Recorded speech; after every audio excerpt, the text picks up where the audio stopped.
3 Final Fantasy VII videos on Twitter. 3 short videos of the pre-order summons? Pre-order summons. Have fun. Have fun. Okay, so there's Giant Head Carbuncle, the beanie. So it gives everyone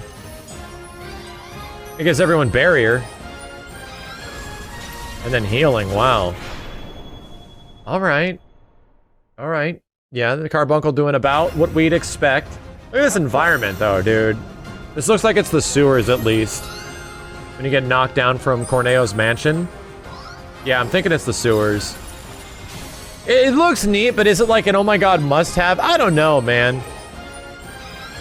The thing is, the summons are kind of limited in what they can do.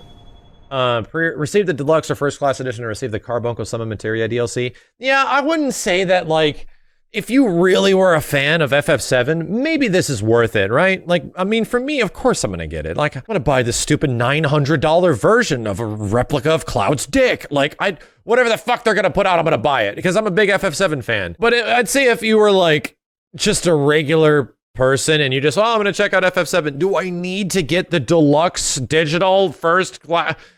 I don't know. Like, I don't know. Like, this stuff, I don't know. I don't know if that's really what you'd be looking for. You're up. Freaking Cactuar running around looks funny when it actually animates. Okay, it's hilarious looking. It's absolutely hilarious looking. God, dude, Rude is getting jacked up. Yes, this is specifically that one Rude fight where he's spinning Cloud around and just tossing him to hell in like every direction. Huh. And there's the timer. Like you can control summons with like a command menu, but they also sort of automatically do things. I'm really curious if you can choose to equip summonable materia, right? I don't know if that's actually confirmed yet, if you can slot summon materia in there. I guess you kind of have to, because, yeah, the summon materia, you have to. It's materia. It's not a thing that automatically happens like Final Fantasy 15. You have to make the choice of sticking it in. So, stick it in already. Oh, the Chocobo.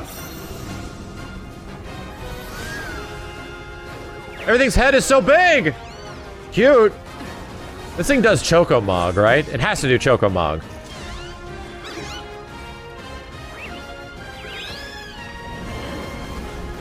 Oh, we didn't see Chocomog! You just exploded his ass, you freaking chicken! God.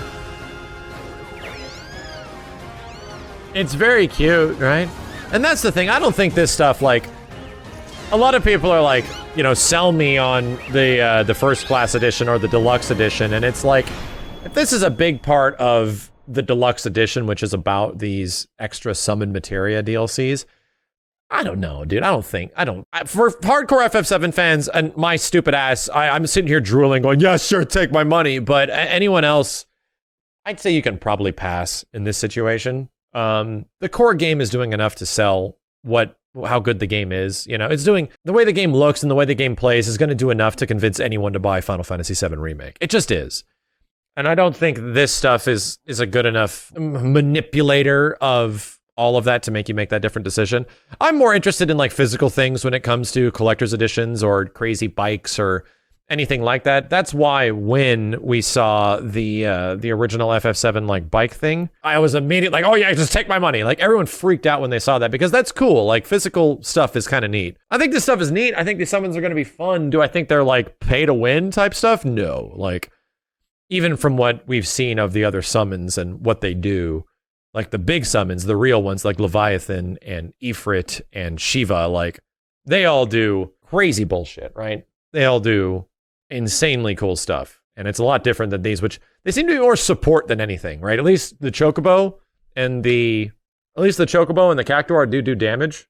Do damage. I'm just not completely sold on telling people to go buy this version because it is what it is. I'm trying to think of the next time we're gonna have some big FF7 stuff, because hold on a second, because you know, we've made it! We did it! So we made it. 50 days to Final Fantasy VII Remake. We are officially 50 days away from the game being released. And this was around the same time as before, when we were like, oh god, time has stopped functioning, you know? We're screwed. Time is not working anymore. We've made it back. We've returned. We've made a full circle around the moon, the earth, the sun, the sky, and we've made it all the way back. This shit was saying like 88 days on a last time. Like 89 days or some crazy shit. And somehow we're back to 50 days.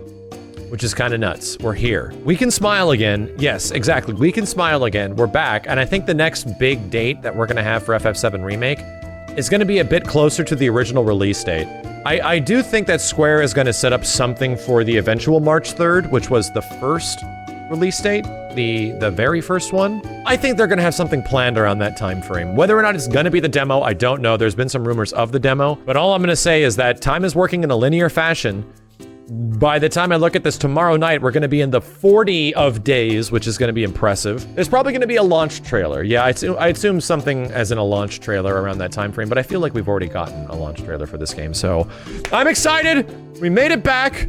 The biggest game of all time is coming out in less than 50 days, and time is still functioning in a linear fashion. The game's 100 gigs, 100 gigs, and I'm happy. I'm happy. The excitement is palpable at this point. Tastes like Mako. It's at least 115 gigs? No, 100 gigs is confirmed. There was a Korean box art that either was fake or not fake, but of course the game's gonna be over 100 gigs. Of course, it's two dual-layer Blu-ray discs. That was hard to say. Dual-layer Blu-ray discs. And, I don't care. I don't care. Like, is anyone gonna be upset that Final Fantasy VII Remake is too big? Shut up. Shut up, it's too big. No one complained when Red Dead 2 was the size of Uranus. Come on, come on. I mean, I'm hardcore, and I just want anything. Like, I just want it to be. Stick as much in there as you want. And there's a funny thing. There's a funny thing somebody said. It's 100, I remember somebody saying, it's 100 gigs because they have uncompressed 4K video files. As a video editor, do you have any idea how big 15 minutes, just 15 minutes of video is if it's uncompressed 4K? Are you high? Do you know how big uncompressed 4K video files are? I'm gonna give you a number. And the number is 250 megabytes per second. Is about the bit rate of an uncompressed 4K video. Compressed is getting it down to like 20 megs a second. And all I'm saying is that if you're actually under the impression that those are uncompressed video files, you are crazy, dude. No, they're not uncompressed. They are going to be good-looking video files. And we've seen a lot of them already. We saw the intro, which is probably a 4K video intro. As someone that has had to make uncompressed 4K video for Microsoft and E3 trailers, dude, like, my uncompressed 4K video that I had to send to Microsoft was almost like 50 gigs. And it was like a minute and a half video. It was short, like almost 50 gigs. If I remember this correctly, it was like 2016. It was short, and that's crazy, dude. It's crazy to think that this stuff is uncompressed. No, the video files will take up a lot of space, but it's not taking up an absolute ungodly amount of space because they're absolutely compressed. So don't get all crazy in here. Anyway, that's not important. 50 days left. Some chocobos and some chickens and some cactuars and some 4Ks. I didn't say 4K, I said 4K. And God, I can't wait, dude. I am so done waiting. I'm so done waiting.